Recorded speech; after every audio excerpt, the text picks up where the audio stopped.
If anything, I think we've held on a little bit too much to photography at the expense of video, and we should be able to support two things. And I think we have for a while now, and we're going to continue to evolve as the world evolves around us.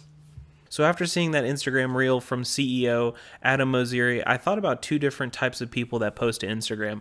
One being the influencer who does it for the gram, that puts out the bangers, and the other is the actual still photography artist, somebody who generally enjoys posting photos to Instagram, and how that's going to affect them, and maybe some things like some evolutions that we as photographers, the second, can actually do about something like this. So if you watch this video so far and you think you fall into the first camp, I don't necessarily think this video is for you. Stick around if you want to, but really this video is for the second type of person who is actually trying to evolve in photography and stills in general. And therefore I have a tip for you as far as where you should be posting rather than Instagram. So if that interests you, stick around and let's talk about it. So right off the bat, I want to say thank you for sticking around through the intro, because I think that means that we're kindred spirits, that we're soul people. So therefore we have like this like interest in photography.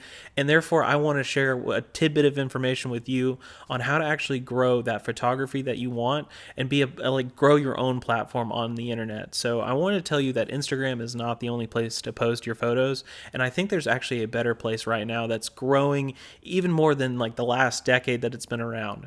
And that platform is Twitter. And that's really for two specific reasons. Much more than anything else, I think that Twitter has two specific things that will help you when you're trying to grow your platform, your personal brand, whatever you want to call it when you're talking about photography. But the first is actually reach, and the second is realism. So let's talk about the first one, and then we'll talk about realism after the fact. So when we're talking about reach or organic reach specifically, one thing you have to think about with Twitter is the fact that there are different features that you need to utilize in order to build that platform and to get into the algorithm, if you want to say that. But a lot of things a lot of people don't do is don't apply all of the different things when it comes to Twitter, and that's why they feel like they aren't growing. However, if you do these things, I bet I can help you out when we're talking about growing on Twitter compared to growing on Instagram. You'll see it's a huge exponential growth platform if you do a couple of these things. So let's talk about them really quick. The first is pretty obvious when we're talking about getting on Twitter, and that's tweets and retweets. And these are things that you're either putting out or things that you're seeing from people that you follow, or they could be things that other people follow that get sent to your feed. So if we're talking about tweets and retweets, this is one of the biggest ways to actually be found, because obviously tweets are things that you need to be doing to put out your content. So you're going to put out your photos, your thoughts on photos, whatever it is. Those are your tweets. Obviously, those need to be consistent, and you need to be always posting things. Unlike other platforms, you're not going to be just posting one time a week kind of thing, like Instagram specifically. You're going to be posting all the time, but it's so much easier because tweets are so easy to kick out there. And then when it comes to retweets, these are really easy as well, because essentially a retweet is something that someone else has posted that's now to your feed. Now you can have quoted tweets or just simple regular retweets. But quoted tweets are really interesting because you can actually put your spin on whatever you saw. So if you have a picture, you can put your caption to it or your thoughts on that photo or whatever. And that's building the community. So obviously you need to be tweeting and retweeting constantly on Twitter. The second aspect of reach actually deals with liking and how it works differently on Instagram versus Twitter. So usually on Instagram, if you like something, you hit the heart and then the post scrolls up. That's the end of it, right? So it doesn't go anywhere else. However, on Twitter, it's completely different. Sometimes if you hit that heart on a single post that you see, it'll actually get kicked out to your followers, who will then see it in their feed, and it'll say so-and-so liked so-and-so's image, or it'll say like Patrick liked this page, and it'll show that actual feed post on my followers' feeds as well. So that's a big thing when you're talking about liking on Instagram versus Twitter, because on Twitter it's more organic, because I can like something and send it out to people that like what I follow, or they like my opinions or whatever. So therefore, if I like your image, it'll kick out to my followers, and my followers are like it. So in that case, it really builds that community, because a lot of people want to see what other people are into, So it's kind of like that old school social media idea. So make sure you're liking stuff as well. And that idea flows perfectly in the third piece of this idea, talking about reach, and that's how easy it is to actually interact and build that community. So a lot of times when we're on other platforms like Instagram or Facebook or even TikTok, I think, it's hard to interact with certain people, and you won't get like those replies back from certain creators because of that following or whatever, and it just gets lost sometimes, or maybe that person thinks they're too big to comment or whatever. But a lot of the times, bigger creators don't have that time or don't see it or whatever the issue is and don't respond to you.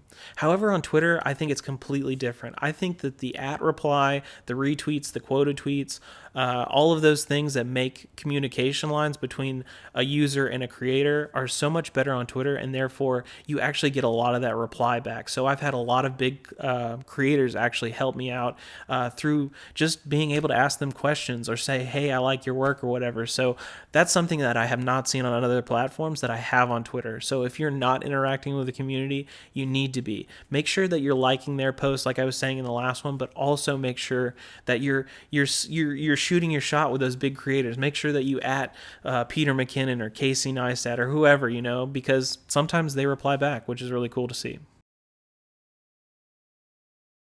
And all of that leads me to the second portion of this, where we're actually talking about realism of the platform and how I think Twitter is a real platform compared to other ones like Instagram, which is so much more highly polished and therefore keeps a lot of people out of the platform where they shouldn't be.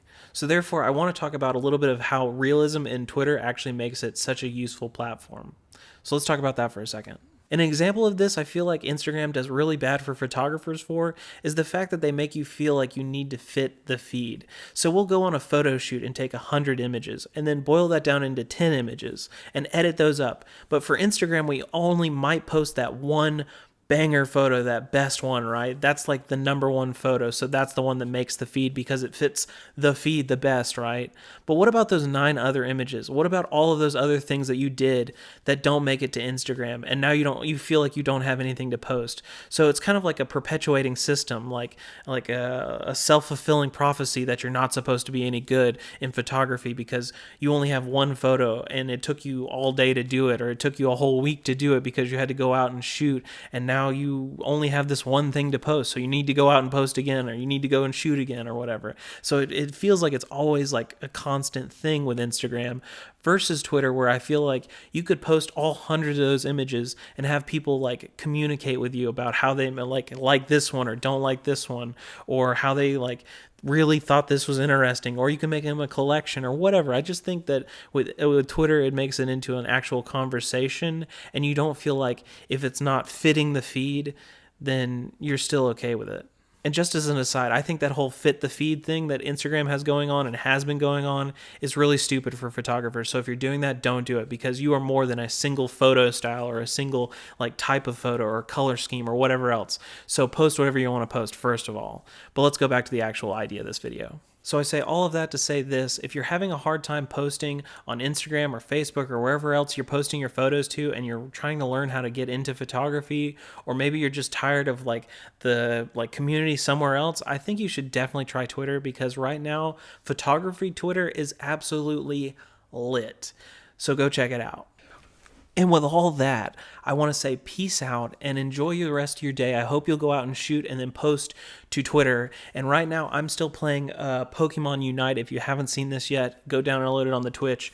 But it's a super fun game. But none of that matters about Twitter. But I just want to tell you that it's super fun. But yeah, seriously, go out and get your photos and post them on Twitter, because I know you'll enjoy posting on Twitter more than you do on Instagram, because it'll feel like old school social media where you actually have people that want to help you and enjoy doing what you do.